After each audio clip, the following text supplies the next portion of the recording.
Hey, good morning, Drew. Hey, good morning to you. How you doing? I'm doing great. Yourself? Man, fantastic. What is it? November 27th, Yep. 21? Happy post Thanksgiving. Yeah, likewise to you too, man. Real excited about talking to you today. Spent the week reviewing Man's Search for Meaning by Viktor Frankl. Yep. This book changed my life years ago, and it didn't have any less of an impact this time either. And I'm ready to hear what your kind of thoughts about it were and what jumped out to you, what impacted you. And hopefully we could dig up some really good nuggets to share with our listeners so they would also kind of gain from Victor's experiences like we all did. Yeah. It was pretty powerful. I had previously listened to it, but yesterday, since I had a slow Friday, I actually read 2/3 of it and then finished reading it this morning. And that book is so awesome. Um, Yeah, you know, and honestly, he's one of my new heroes of virtuous living that I'm going to really hold pretty high. Because as I read the book and it talked about how he had a visa to leave Austria and go to the U.S. and go be a psychotherapist, right. but he decided to actually stay put and be a good son to his parents because he was worried about them. And so that selfless service, and then when he published his book, he didn't want to put his name on it, because he didn't want it to be about him. So there's Yeah, the humility, and yeah, then multiple feats of courage in the prison camps that he faced and transcended. The fear and the unbelievable conditions that he transcended because of his courage. Is truly impressive.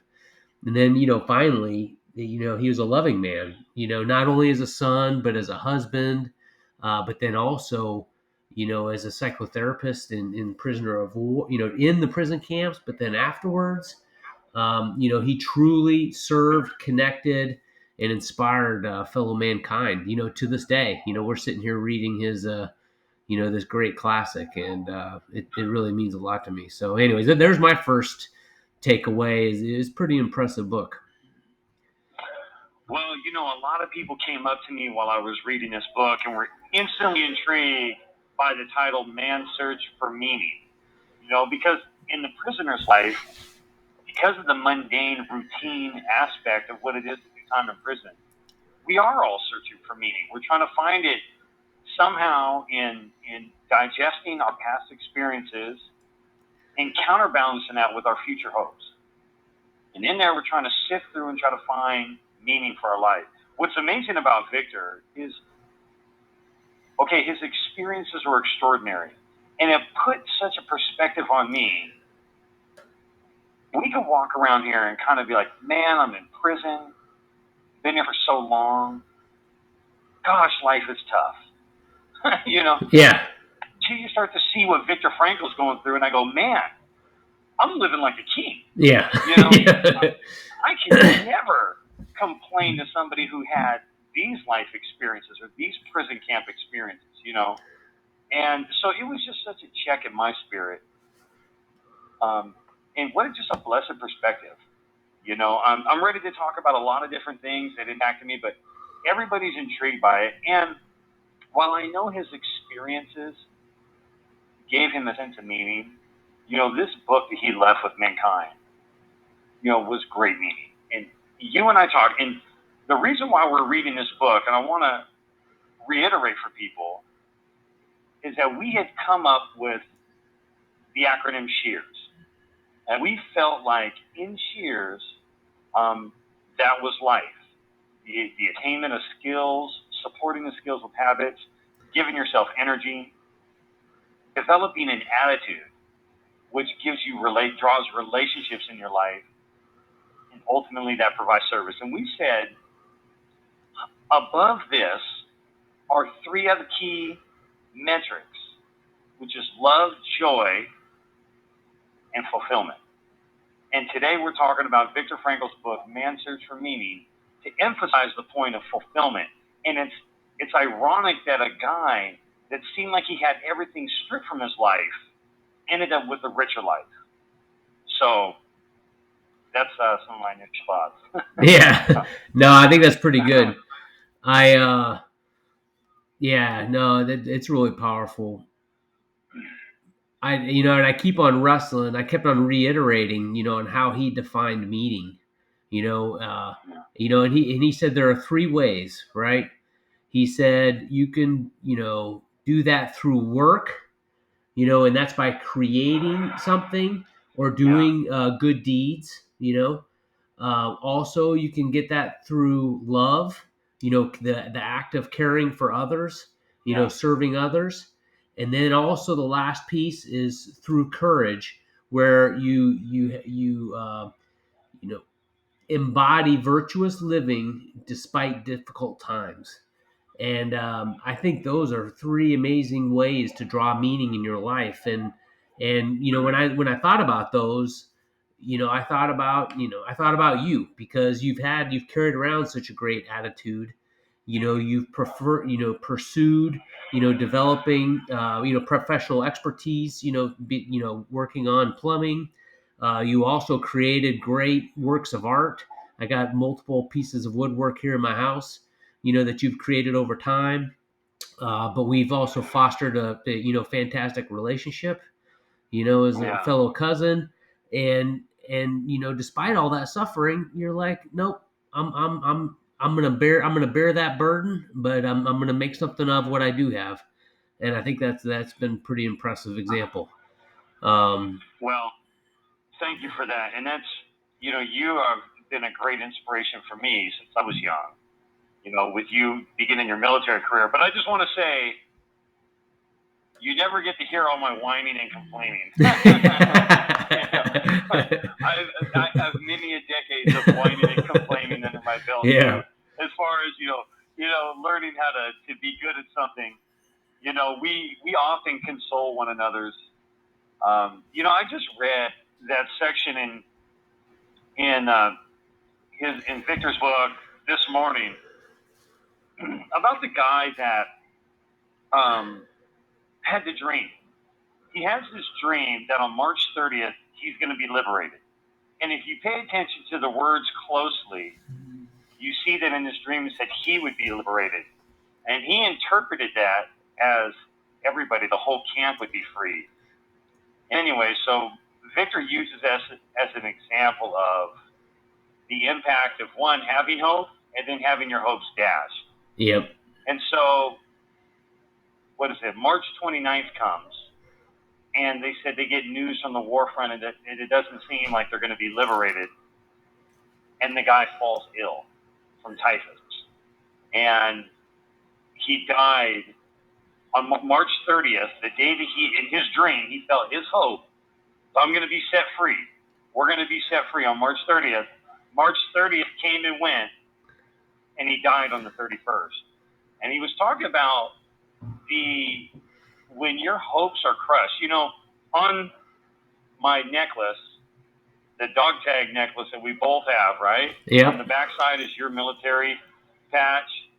The front side is the cross. And on the cross is a verse that was given to me by a man that was commuted by Governor Gary Locke in 2003. And he gave me this verse, and we were on the yard together, and he said, Drew, this verse carried me my entire time in prison.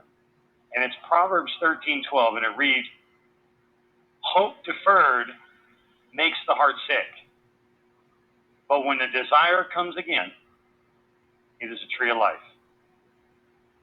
And I can't tell you that I fully even understood the wisdom in that back then. But what I do know, and what I think Victor pointed out, was that when you do have a hope and it's deflected or shot down, and it happens often around here, appeals, legislation, all sorts of things.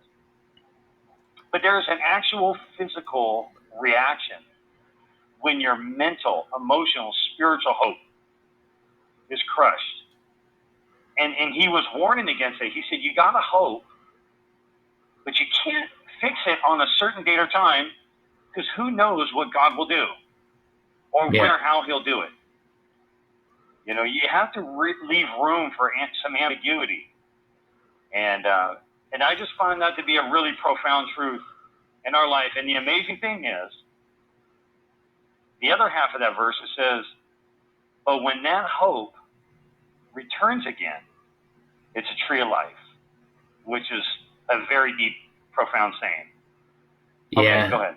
Yeah, I think that's pretty good. That's really good. And I think that requires you to adapt. You have to have adaptability, because you're going to get curveballs. Yeah. You're going to get curveballs all the time, right? But you got to keep the fire going. You got to keep on throwing kindle on that fire, the fire of hope. Yeah. You can't let it get squashed, because if it gets squashed, then then you're going to get stuck. And Viktor Frankl's logotherapy, his philosophy, his psychotherapy philosophy, is all about the future, and it's all about taking responsibility and owning it and making the best of it. One of my favorite quotes that he had is this one. Live as if you were living for the second time and had acted as wrongly as the first time as you're about to act now. And that is so powerful, because it's like, hey, forgive yourself, 5 minutes ago, let's make it better. Then let's move forward. Let's crush that bad habit. Let's move on to, a better and higher ideal, or, virtuous living. And I think that's pretty good. And it's funny how, his emphasis on responsibility, it feeds right into other great works, or impressive works like, Extreme Ownership that we've read and whatnot. It's no different. This is just that was just repackaged for the modern era of the Navy SEALs. Yet it's something that he definitely lived and thrived on in years past. Yeah. No. What do you, in your military career, serving abroad, how have you seen the element in hope? Because you've been in some third world-like environments.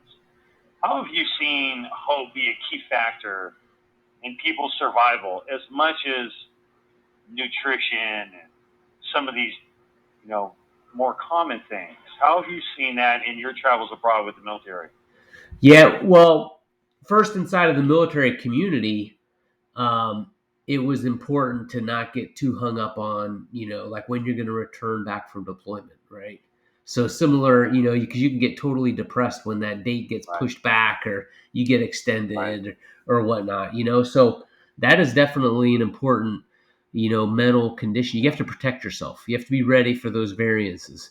So I've seen that, but a lot of times, people can be dirt poor, but then they can still have great, meaningful lives, and they can do that because, being human is not about, how soft or rich or, plush your living condition is, but it's the other aspects of life. Do you have, loving and rich relationships? Are you doing, purposeful work, either serving others or creating, or doing, serving in a profession that you think that gives you meaning. But then also, enduring the challenge. So, I did, because I was in special forces, I volunteered for a lot of arduous training, and so was that undue suffering that I volunteered for? But you know what? It actually, then became something that I thought was worthwhile, because then then the U.S. government gave me that much more responsibility to do this great, more challenging work, because they knew I would not crumble underneath the first hardship. That was part of the training. It was a test, but it was also training. It forged and made me stronger, but it was also a filter, because they only wanted a small group of people that was extremely resilient and adaptive, and would be able to persevere in hardship. And I enjoyed being in that small group of folks, and then going out in the world and trying to make a difference. And Special Forces was all about enabling others to be successful in establishing security for their countries. And so it was great partnering with all those various countries that I had the opportunity to partner with. I had a pastor tell me years ago, people pay more attention to how you suffer than how you celebrate. And you brought up a really key point about how the harshness of your military training was a filter. And the military, the U.S. government wants that to be a filter, because that refines you. And what comes out on the other end, if you make it through that selection process, is a more refined prisoner. And how is he refined? He's refined through suffering. And dude, I've wanted to be out of prison since the first day I was in handcuffs. I mean, granted, there's a period where you need to embrace remorse. You need to always embrace remorse for the rest of my life. But I've always wanted to be. I wanted to have my second life, like what you said, Viktor Frankl said. I've always wanted to put the mistake of my life, the grand mistake of my life, behind me, and live my next life, be the best version of myself that only God could create in me. Yep. But the irony is, to ever achieve that, I have to go through many levels and many years and many decades of suffering to refine me so I could become that person. So a lot of times we want this microwave experience where we go from unprepared and unqualified to desire, and then in 2 minutes flat, I'm everything I wished and hoped and wanted to be. Yeah. And we pass over all the myriad of things that you'll have to pass through in order to become that version of yourself. And so year after year, when I lost appeals and when I went to the clemency board and I was denied, something was taking place in me. And I had to be broken.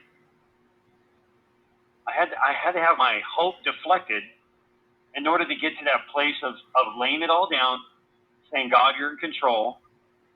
However, I will seek every opportunity that you give me daily to become a better version of myself. And in there's a lot of whining and complaining.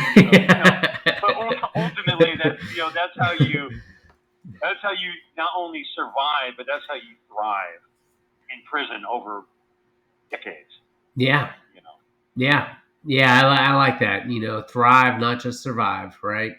And because you can easily get sidelined and become Moby Joe, or pursue addiction, or social media or whatever, whereas pursuing life through challenge and struggle, pursuing love, trying to create, generate meaning, serving that higher purpose. That's what it's what life's all about. Hey, Brendan Burchard, I might butcher this, but Brendan Burchard, I love this guy's book, High Performance Habits. So any of you out there that are listening to this, look up Brendan Burchard, High Performance Habits. Amazing book. But he had this quote in there that I wrote down, I took to work, and I stuck it on one of our desks. And he basically said, the struggle I am currently facing is necessary, causing me to step up, to show up for my family, my loved ones, and my friends. That's basically the gist of it. But basically him acknowledging that what I'm going through isn't just happening to me, right? It's happening in me, and it's drawing something out of me that's really going to make me a better version of myself and for everybody and everything I care about. Yeah. And I just really thought that was great. So anyway, so back to Viktor. Yep. He went through the camps, but he approached And he analyzed. Hey, Drew, can you hold 1 second? Can you say Yeah. that? Yeah, can you back up and say that over again? Because you were just glitched a little.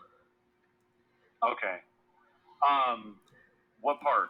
Okay, about Viktor. Yeah. Ever since you hit Viktor Okay, Frankl, yep. so the key thing about Viktor is that he approached what he was going through in life, analyzing it.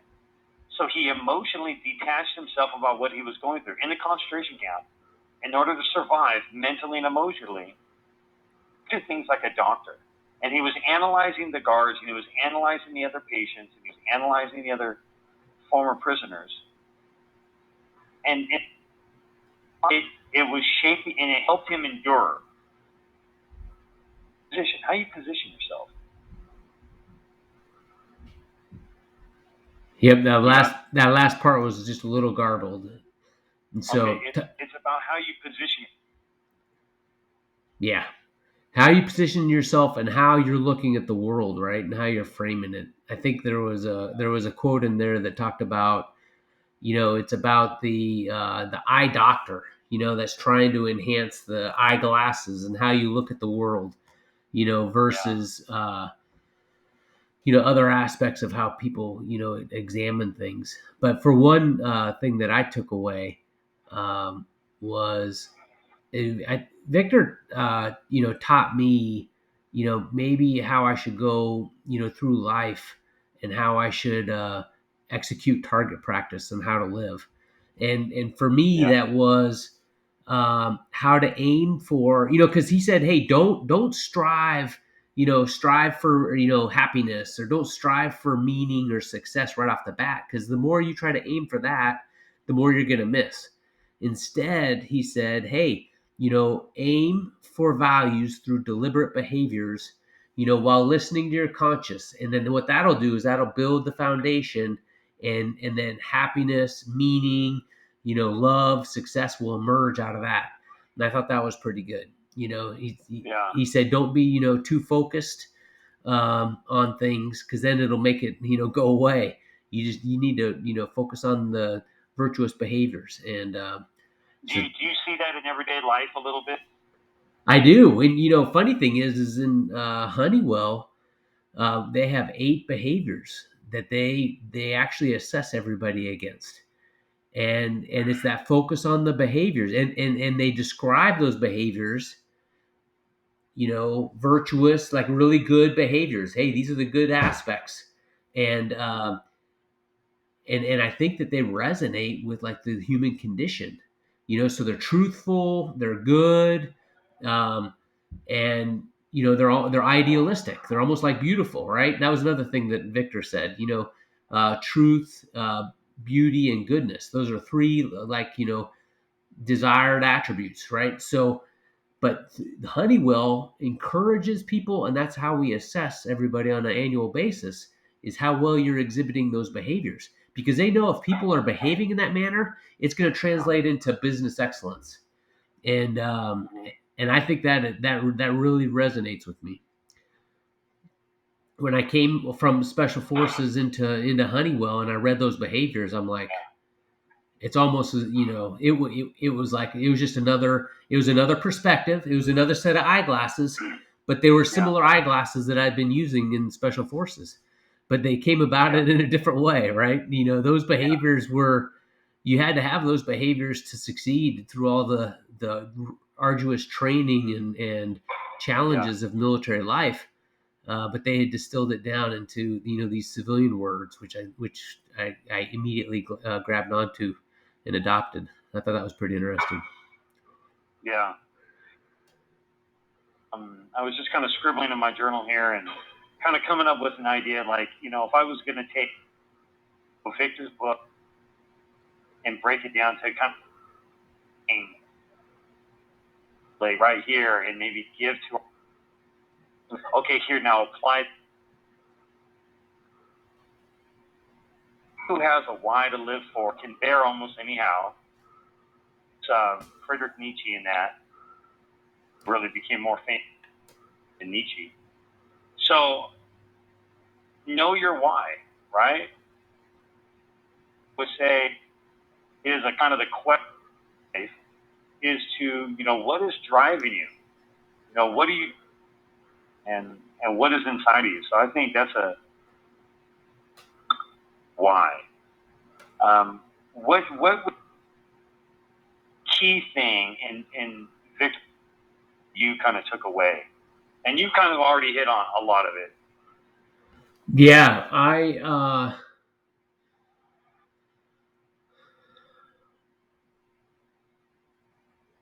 know your why and pursue it through virtuous living, or virtuous behaviors.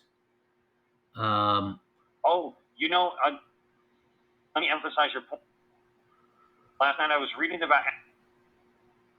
Do you remember the part where he was walking with a friend in these fields, and because he was so dehumanized in his soul through his experience, tearing up all these cornfields? You remember that? Yeah. And he no, because wrong doesn't give up to others. Track a good person through they had not come up right way. Old saying, hurt people,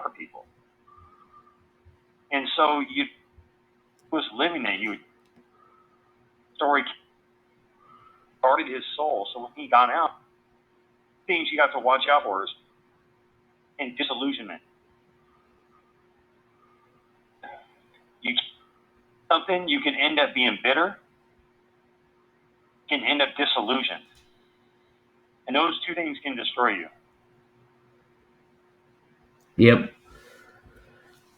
Yeah, our connection today isn't the greatest. I don't know why, but I so that last sentence was a little garbled.